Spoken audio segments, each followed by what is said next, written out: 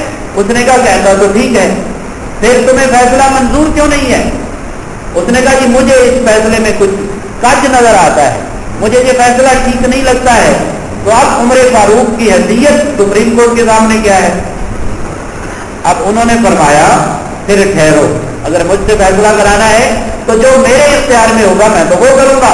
آپ گھر گئے، اندر گئے، تلوار لے کر آئے، نیام سے نکال کے لائے اور آ کر اس منافق کا سر قلم کر دیا اور فرمایا، امام قرطبی نے الفاظ نقل کیے ہیں، فرماتے ہیں کہ عمر فاروق نے فرمایا جس کو اللہ اور اس کے رسول کا فیصلہ منظور نہیں ہے پھر اس کا فیصلہ عمر کی تلوار کر۔ اب دیکھیں عمر فاروق کا ایمان دیکھیں، یا یہ نہیں فرمایا کہ جس کو میرے رسول کا فیصلہ منظور نہیں ہے۔ آپ تفسیر قرطبی اٹھا کے دیکھ لینا، امام قرطبی کے الفاظ دیکھ لینا، عمر فاروق نے یہ نہیں طرف کہا کہ جس کو محمد رسول اللہ کا فیصلہ قبول نہیں ہے، حالانکہ فیصلہ کس نے کیا تھا؟ فیصلہ تو حضور نے کیا تھا، اللہ نے تو نہ گناہ کا نہ فیصلہ کیا تھا، جج خدا نہیں تھا، منصف خدا نہیں تھا، منصف محمد رسول اللہ تھے۔ تو حضور صلی اللہ علیہ وسلم کے غلام نے کیا الفاظ کہے؟ جس کو اللہ اور اس کے رسول کا فیصلہ قبول نہیں ہے۔ اس کا مطلب کیا ہے؟ اس کا معنی یہ ہے صحابہ کا یہ ایمان تھا، جو بات محمد رسول اللہ کہتے ہیں وہی بات خدا کی بات، وہی بات، یہ دوئی نہیں ہے، اس میں کوئی دوئی، یہ بات اس کو تقسیم کیا ہی نہیں جا سکتا کہ یہ اللہ کی بات ہے اور یہ رسول اللہ کی بات ہے۔ اللہ کی بات رسول اللہ کی بات ہے اور رسول اللہ کی بات اللہ کی بات ہے، یاد رکھیں، اس میں دوئی نہیں ہے۔ اور عمر فاروق کے اس عمل نے، اس فکرے نے یہ بات واضح کر کے کھول کر ہمیں بتا دی۔ اب جب یہ ہو گیا، معاملہ ہو گیا، اس کے بعد روایات میں آتا ہے کیس بھی دائر ہوا، دیت کا مطالبہ بھی ہوا کہ دیت دی جائے، پھر مختلف قسم کی اسٹوریاں بھی گھڑی گئی اور ان سب نے آ کر یہ بیان کیا، اور یہ وہی منافقانہ طرز ہے کہ ہمارا میں اپنے ملک کی بات کرتا ہوں، مسلمانوں کی بات کرتا ہوں کہ ہمارا کل کوئی بات اور ہوتا ہے اور اگلے دن کوئی بات اور ہوتا ہے، پھر ہم اس کی تشریح کرتے ہیں۔ اب سن رہے ہیں، میں نے اس کو اس لیے مانا تھا، اب اس کو اس لیے مان رہا، یہ ہمارے ملک کے عوام کے وسیع طرفہ مفاد میں ہے، فائدے میں ہے، کل وہ فائدے میں تھا، آج یہ فائدے میں تھا۔ اور ایک صاحب نے تو کل پرسوں یہاں تک کہہ دیا ہمارا ہر قدم ملک کے لیے اور عوام کے لیے ہوتا ہے۔ اگر غیرت ہو نا، غیرت ہو تو میرے اوپر اگر الزام لگا ہے تو مجھے اپنا عہدہ چھوڑ دینا چاہیے، الزام کا مقابلہ کرنا چاہیے۔ تو ہمارے اندر غیرت اور حمیت تو ہے نہیں، الزام بھی لگے ہوئے ہیں اور اقتدار کے مزے بھی لے رہے ہیں اور مل رہے ہیں۔ یہ منافقانہ چیز یہاں قرآن سے نکلی ہے، یہ یاد رکھیں۔ فطرت انسان کی کبھی بدلتی نہیں ہے نا بھائی، قرآن اسی لیے ہمیشہ کے لیے ہے کہ یہ انسان کی فطرت کے مطابق ہے۔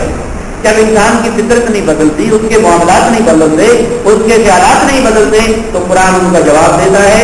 جب یہ معاملہ ہو گیا تو پھر اس کانٹیکٹ میں، اس سیاق و سباق میں اللہ رب العزت نے یہ دو آیات نازل فرمائی، فرمایا الم تری الی الذین، اے میرے حبیب کیا آپ نہیں دیکھتے ان لوگوں کو، اور یہ قیامت تک ہر قاری کے لیے ہے. میں پڑھ رہا ہوں تو مجھے بھی قرآن کہہ رہا ہے کیا ان لوگوں کو نہیں دیکھتا؟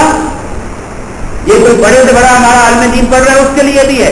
کیا تو ان لوگوں کو نہیں دیکھتا جو ایک طرف ایک چہرے کے ساتھ جاتے ہیں اور دوسری طرف دوسرے چہرے کے ساتھ جاتے ہیں؟ لیکن ہے اور مجھے دکھ اس بات کا ہوتا ہے ہر قرآن پڑھتا ہے عالم دین لیکن اس طرح بیان نہیں کرتا. اس کا مطلب ہے اس کی اپنی بھی اس کے اندر کوئی نہ کوئی خواہشات اور اس کے اپنے ویسٹڈ انٹرسٹ ہوتے ہیں اس لیے وہ نہیں پڑھتا. جب یہ ہمارے بڑے بڑے علماء کرام جو آج لیڈ بھی کر رہے ہیں جو جماعتوں کو بھی لیڈ کر رہے ہیں کیا قرآن کی یہ آیات وہ نہیں پڑھتے؟ تو قرآن نے کہا ہے علم کرا کیا تو نے نہیں دیکھا قیامت تک کہتا رہے گا.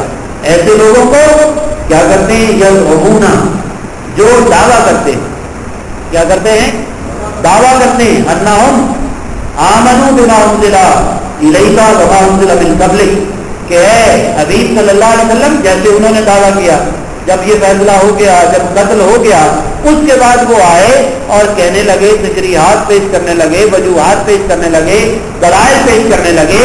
کیا کہنے لگے کہ ہم تو دعویٰ کرتے ہیں ہمارا تو ایمان ہے نہ صرف قرآن پر بلکہ قرآن سے پہلے جو کتابیں نازل ہوئی ان پر بھی. اس پر حدیث پاک ہے میرے مصطفیٰ کریم نے فرمایا جو صاحب کتاب ایمان لاتا ہے جو صاحب یعنی پہلے وہ کتاب پر تورات پر انجیل پر زبور پر ایمان رکھتا تھا اب اسلام آنے کے بعد قرآن آنے کے بعد اب وہ اسلام پر ایمان لے آیا اللہ فرماتا ہے رب اسے ہر نیکی کے 2 اجر عطا فرماتا ہے. ہر نیکی کے 2 اجر عطا فرماتا ہے. ہر نیکی کے 2 اجر عطا فرماتا ہے.